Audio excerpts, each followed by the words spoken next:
Plant સંભાળે છે, પ્લાન્ટનું આખું મેનેજમેન્ટ બંને સાથે રહીને કરે છે.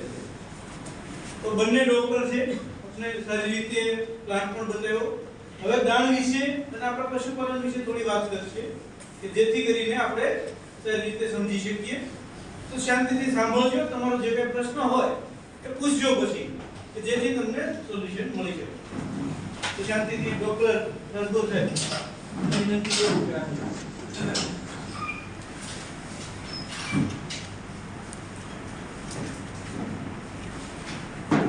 અને આગળ કોઈ આમાંથી પ્લાન્ટ દાણનો પ્લાન્ટ કોઈ જોયેલો છે આમાંથી કોઈ જગ્યાએ નથી પહેલી વાર જોયો. કેવું લાગ્યું પ્લાન્ટમાં કામ કાજ? બહુ સારું. અમારે દાણ આપણે કેટલા જણા રેગ્યુલર ખવડાવે છે પેલા દાણ આને જમો આને પેટો થઈ ગયો દાણ પ્લાન્ટ તો જોયો પણ થોડી દાણ વિશે માહિતી છે એમાંથી આપણે જોઈએ. વાત કરીએ તો આ પ્લાન્ટ થોડી વાર સાંભળો છે. આ પ્લાન્ટ આપણો જે રહ્યો કે મારી દાણ કેટરપિલર પ્લાન્ટ છે. એની સ્થાપના 1979 માં થઈ હતી અને એનડીડીબી જે છે નેશનલ ડેરી ડેવલપમેન્ટ બોર્ડ એને આ પ્લાન્ટની સ્થાપના આપણા સૌરાષ્ટ્ર કચ્છના પશુપાલકોને થાય એના માટે એને સ્થાપના કરી હતી. અને એના પછી 1 એપ્રિલ 2018 થી માહીએ પોતે આ પ્લાન્ટ લઈ લીધો છે. આપણા પ્લાન્ટની ઉત્પાદન ક્ષમતાની વાત કરીએ કે પ્રતિ દિવસ કેટલું ઉત્પાદન કરી શકીએ. પ્રતિ દિવસ દાણમાં 200 મેટ્રિક ટન પ્રતિ દિવસ દાણ આપણે ઉત્પન્ન કરી શકીએ. 200 મેટ્રિક ટન એટલે કે બેગની વાત કરું તો 4000 બેગ આપણે ઉત્પન્ન બનાવી શકીએ છીએ. અને મિનરલ મિક્સરનો પ્લાન્ટ જો પહેલા મેં તમને દેખાડેલો 10 મેટ્રિક ટન પ્રતિ દિવસ એટલે કે 10000 પેકેટ આપણે બનાવી શકીએ છીએ. આપણા જે દૂધ ઉત્પાદક સભ્યો તમે બધા છો એમને વધુમાં વધુ દૂધ ઉત્પાદન અને પશુપાલનમાંથી વળતર લેવું હોય તો એ કયા એના માધ્યમો કયા રસ્તા છે? તો એક છે પોષણક્ષમ દૂધના ભાવ તમને મળી જાય. બીજું છે દૂધ ઉત્પાદન અને એની યોગ્ય પારદર્શક દૂધ સંપાદન પદ્ધતિ એટલે કે દૂધ તમે ઉત્પન્ન કરો છો ત્યારથી દૂધ ભરાવો છો ડેરીમાં તો એનું જે પદ્ધતિ છે એ અને ત્રીજું છે દૂધ ઉત્પાદન ખર્ચમાં ઘટાડો. આ બે વસ્તુ જે પહેલું છે તો તમે ડેરી લેવલે કરો છો પણ દૂધ ઉત્પાદન ખર્ચ કેવી રીતે ઘટાડવો એ આપણે ખાસ સમજવું જરૂરી છે. દૂધ ઉત્પાદન ખર્ચ એટલે શું? 1 લિટર દૂધ ઉત્પાદન ઉત્પન્ન કરવા માટે જે એની પાછળ ખર્ચો કરીએ છીએ એને દૂધ ઉત્પાદન ખર્ચ કહીએ છીએ. એમાં બધા ખર્ચ આવી જાય.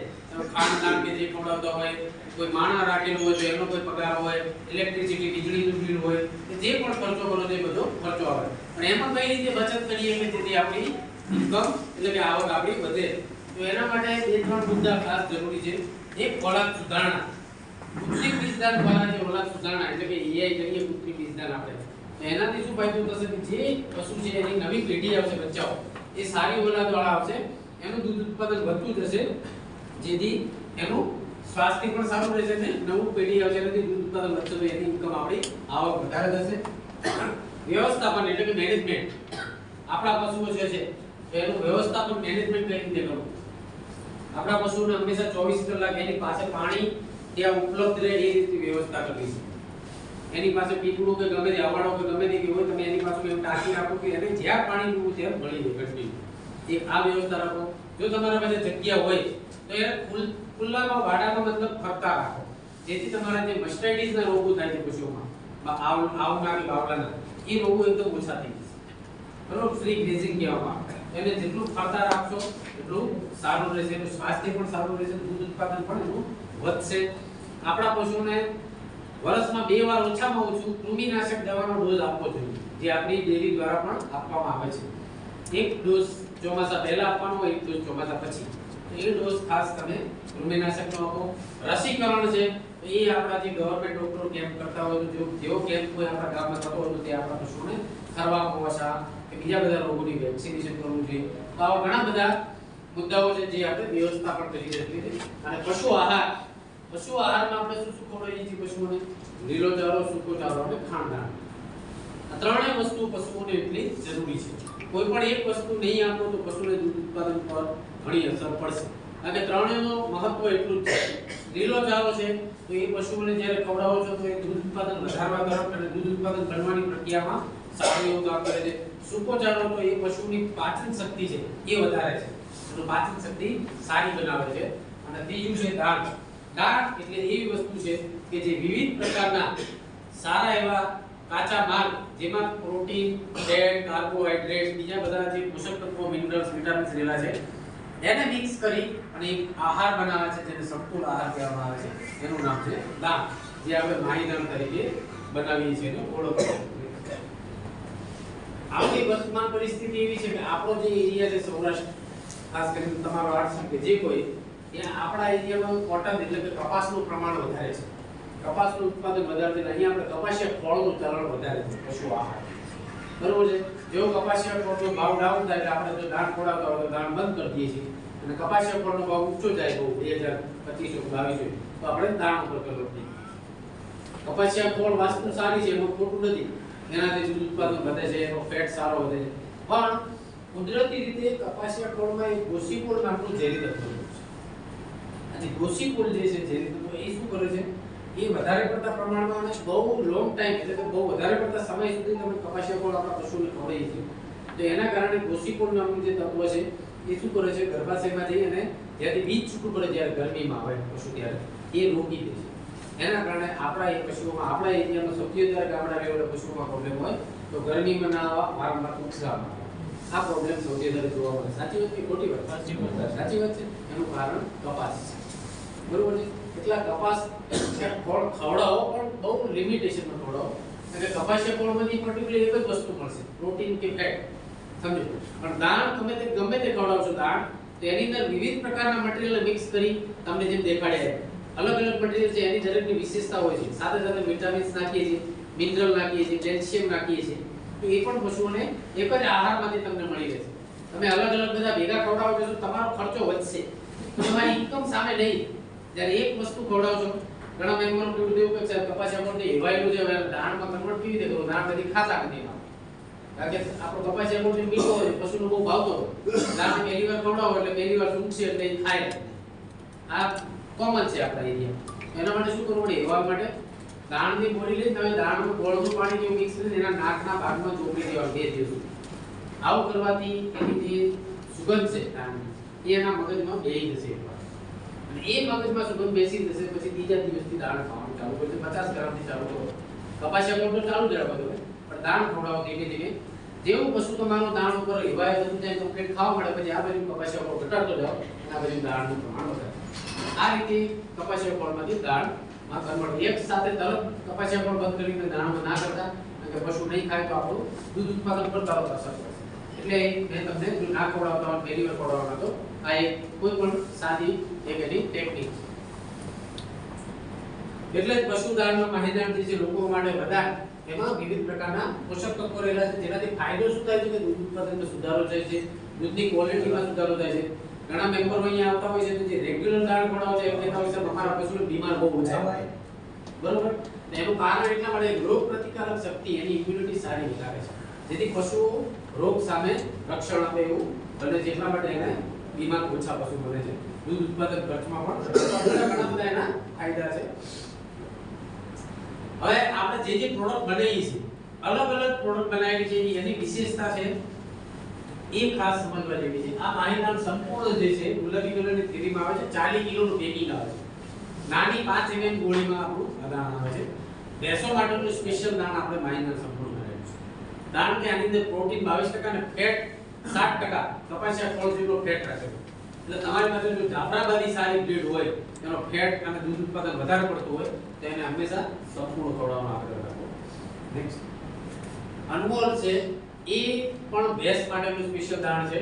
અને ગાયો સારી હોય, 10-12 લીટર દૂધ આપતી હોય, ગીર ગાય હોય, તો એના માટે પણ તમે અનમોલ આપી શકો છો. એમાં 25% પ્રોટીન, પ્રોટીનની માત્રા બહુ હાઈ છે, એટલે દૂધ ઉત્પાદનમાં તમને તરત રિઝલ્ટ મળશે. અને ફેટ પણ 5% સારું એવું છે. એટલું ખવડાવવું જોઈએ. આ બે સંપૂર્ણ પાવર ભેંસો માટે કીધું. ભેંસ માટે પ્રતિ 1 લીટરે 500 ગ્રામ દાણ જોઈએ. કોઈ પણ દાણ, ચાહે માઈ હોય કે બીજો, જેમાં આપણો દવાનો ડોઝ હોય છે, દાણનો પણ એક ડોઝ. આપણે શું કરીએ, બકરીઓ ભરીને મૂકી દઈએ, ખાવું તો ખાય, ના ખાવું પડ્યું, એવું નથી. આનો પણ એક ડોઝ હોય, પ્રમાણ હોય. 1 લીટર દૂધ ઉત્પાદનને 500 ગ્રામ દાણની જરૂર પડે. ધારો કે 10 લીટર વાળી મારા પાસે ગાય કે ભેંસ છે, તો એને 1 લીટરે 500 ગ્રામ, તો 10 લીટરે 5 કિલો દાણ જોઈએ. તો સવારે 2.5 કિલો, સાંજે 2.5 કિલો, પ્લસ એના વધારાનો 1 થી 1.5 કિલો મેન્ટેનન્સ. શરીર એનું આટલું બધું કામ કરે છે તો એનું મેન્ટેનન્સ એટલે કે એની માવજત શરીરના નિભાવ માટે 1 કિલો લેવું છે. ટોટલ આખા દિવસનું 10 લીટરની ગાયની ભેંસ હોય તો 5.5 કિલો જેટલું દાણ આપવું જોઈએ. સવારે તમે 2.5 કિલો, સાંજે 3.5 કિલો આપવું. તો એ રીતનું આપણે દાણનો પ્રમાણ સેમ ગાય હોય તો ગાયમાં 1 લીટરે 400 ગ્રામની જરૂર છે. ભેંસમાં 500 ગ્રામ એવું ગાયમાં 400 ગ્રામની જરૂર છે. તો આ રીતે ગાય અને ભેંસ બંનેના ડોઝ અલગ અલગ છે.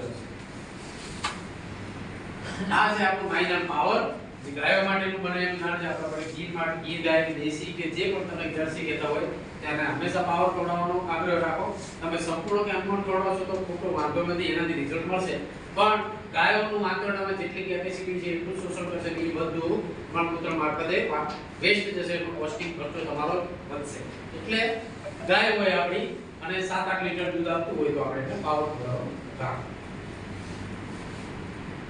રેગ્યુલર એવા પશુઓને આપો કે જેનું દૂધ ઉત્પાદન એકદમ ઓછું હોય, 2, 3, 4, 5 લીટર દૂધ ઉત્પાદન હોય, અથવા ગાભણ પશુ હોય અને છેલ્લા 3 મહિના દૂધ ના આપતા હોય તો ખાલી મેન્ટેનન્સ કરવા માટે, સારી રીતે નિભાવવા માટે રેગ્યુલર દાણ, સસ્તા દાણ તરીકે તમે આપી શકો. આ છે આપણું માઇનર જુનિયર. જે મેં તમને ત્યાં દેખાડ્યું, નાની 20 કિલોની બોરી આવે છે. નાના વાછરડા વાછરડી છે. તમે જ્યારથી ચાલુ કરો, મહિના કે 1.5 મહિના પછી ચાલુ કરી શકો છો. જ્યારથી ચાલુ કરો એ નાના વાછરડા વાછરડી માટે તમે આપી શકો છો. પહેલા 6 મહિના સુધી જુનિયર દાણ આપવાનું હોય છે. ધારો કે તમે બીજા અઠવાડિયાથી ચાલુ કરો, 15-20 દિવસનું થાય ત્યારથી તો 100 ગ્રામ આપવાનું હોય છે. એ દર અઠવાડિયે 50 થી 100 ગ્રામ વધારવાનું હોય છે. અને છેલ્લે એને 26 થી 28મું અઠવાડિયું આવે એટલે કે 6 મહિના જેવું થાય ત્યારે આ દાણ ત્યાં સુધી આપી શકો. આનાથી ચેલેન્જ તમને ફાયદો એ રહેશે કે તમારું જે બચ્ચું છે એ 2.5-3 વર્ષે 100% ગરમીમાં આવી જશે. કારણ કે આની અંદર પ્રોટીન બહુ સારું છે, 23% ફેટ 4% અને તમારું પશુ કે બચ્ચું એ વજન તરફ વધશે, બહુ સારું રિઝલ્ટ મળશે. એટલે વાછરડા વાછરડી જે અમુક જે 4-5 વર્ષ સુધી ગરમીમાં નથી આવતો, પ્રોબ્લેમ હોય તો જુનિયર દાણ ખાસ કરો. પશુ શીત વર્ધક જે ઉનાળાની ગરમી માટેની આપણે સ્પેશિયલ પ્રોડક્ટ બનાવી છે, ઠંડક વાળી પ્રોડક્ટ. ઉનાળાની ઋતુમાં ગરમીના પ્રમાણ બહુ હોય છે એટલે ગરમીના કારણે પશુની માનસિક અસર પડે છે અને એના કારણે દૂધ ઉત્પાદન ઘણું તરત ઘટી જતું હોય છે. એ ના થાય એના માટે આ પશુ શીત વર્ધક એટલે કે એવા તત્વો કે જેનાથી પશુનું દૂધ ઉત્પાદન તરત નહીં ઘટવા દે ને લેવલ મેન્ટેન રાખશે. તો આની અંદર 15 ડોઝ રાખેલા હોય છે. 350 ગ્રામના પેકેટ હોય છે, 15 પેકેટ. દરરોજ એક પેકેટ ખવડાવવાનું. એનાથી દૂધ ઉત્પાદન ઉનાળામાં જે આપણું ઘટે છે એ ઘટવા નહીં દે. તો ઉનાળામાં જ્યારે હોય માર્ચ એપ્રિલથી લઈ અને મે જૂન સુધી અને ચોમાસાનો ભાદરવો મહિનો જ્યારે ગરમી બહુ વધારે પડતી હોય ત્યારે આ પ્રોડક્ટ તમે આપી શકો. મિનરલ મિક્સર જે માહિતી તમને પહેલા સમજાવ્યું કે આની અંદર વિવિધ પ્રકારના એવા મિનરલ્સ છે જે પશુને પાક કે જમીનમાંથી નથી મળતા. તો એ બહારથી આપવા ખાસ કરીને ગર્ભાશયના રિલેટેડ પ્રોબ્લેમ હોય, ગાભણના રિલેટેડ અને ફેટ એસએનએફ ના જે પ્રોબ્લેમ હોય છે, એસએનએફ માં વૃદ્ધિ નથી આવતી, એના માટે તમારે મિનરલ મિક્સર ખાસ આપવું જરૂરી છે. બધા આપણા મિનરલ મિક્સરનું કેટલું ખવડાવવું જોઈએ એના ફાયદા પણ બહુ જરૂરી છે કે દૂધ ઉત્પાદનમાં વધારો કરે છે. નાના વાછરડા વાછરડી હોય એને આપશો એનું વિકાસ સારો થશે, સ્વાસ્થ્યમાં સુધારો થાય છે, રોગ પ્રતિકારક શક્તિ સારી રહે છે, પશુ ઓછા બીમાર.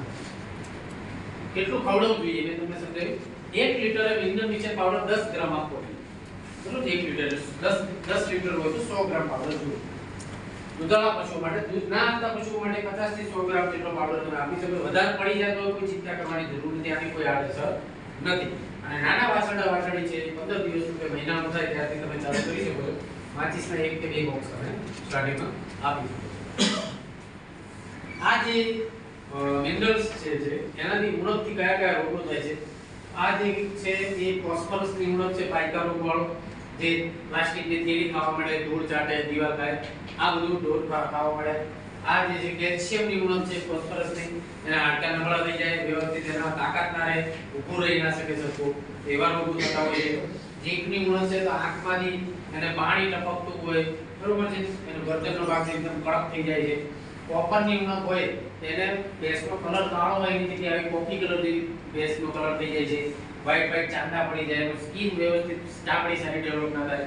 આ બધા પ્રોબ્લેમ છે કોપરની ઉણપ. આ બધા પણ પ્રોબ્લેમ મિનરલની ઉણપથી થતા હોય છે. આ આપણો જે બધી માહિતીની પ્રોડક્ટ બનાવીએ છીએ તો એનો ભાવ શું છે તમારો વેચવાનો એ તમને સમજાવું. માહિતીના સંપૂર્ણ જે 40 કિલોનો પેકિંગ આવશે પેસો માટેનું સ્પેશિયલ દાર એ 1200 રૂપિયા ભાવ છે મૂળ ભાવ. પણ અત્યારે આપણે 100 રૂપિયાની સ્કીમ રાખેલી છે એટલે 100 રૂપિયામાં ઓછા તમને મળે છે તો તમને આ મૂલી મળશે 1100 રૂપિયામાં 40 કિલો. માયદાન અનમોલ જેનો ભાવ 50 રૂપિયા છે, 50 કિલોનું પેકિંગ આવશે, તમને અત્યારે દૂધ બિલ કપાત બધી રેશો 1450 રૂપિયામાં મળશે. માયદાન પાવર જે 50 કિલો આવે છે એ 1190 રૂપિયા ભાવ છે, તમને 1090 રૂપિયામાં મળશે. માયદાન રેગ્યુલર જે 50 કિલોમાં આવશે 1070 રૂપિયા ભાવ છે, એ તમને 970 રૂપિયામાં પડશે. માયદાન જુનિયર જે 20 કિલોનું પેકિંગ છે 625 રૂપિયા ભાવ છે, એ 525 રૂપિયામાં મળશે. આટલી પ્રોડક્ટ એમાં 100 રૂપિયાની અત્યારે ઓફ આપણે સ્કીમ આપેલી છે. મકાઈ પ્રોડક્ટ જે તમને કીધું એ 1040 રૂપિયા ભાવ છે, 35 કિલોના પેકિંગમાં આવશે. પશુ શીત વર્ધક છે એ 5.5 કિલો એટલે કે 350 ગ્રામના 1500 આવે, એ 300 રૂપિયાનો ભાવ આવશે આખો. અને માહીની પાવડર 1 કિલોનો આવે છે 90 રૂપિયા ભાવ. આ આપણા અત્યારે જે માહિતી બધી પ્રોડક્ટો બની છે એનો ભાવ છે.